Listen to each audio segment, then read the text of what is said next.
নমস্কার সকলকে। তো আজ আমি আপনাদের দেখাবো খিচুড়ি বানানো। একটা কড়াইতে সর্ষের তেল গরম হয়ে আসলে তার মধ্যে দিতে হবে তেজপাতা, শুকনো লঙ্কা আর 5 ফোড়ন।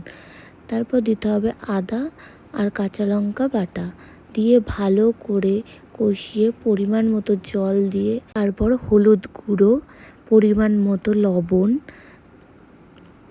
কাশ্মীরি লঙ্কার গুঁড়ো, তারপর দিতে হবে জিরে গুঁড়ো দিয়ে ভালো করে নাড়িয়ে চাড়িয়ে আবার একটু জল দিয়ে স্বাদ মতো চিনি দিয়ে নামিয়ে নিতে হবে।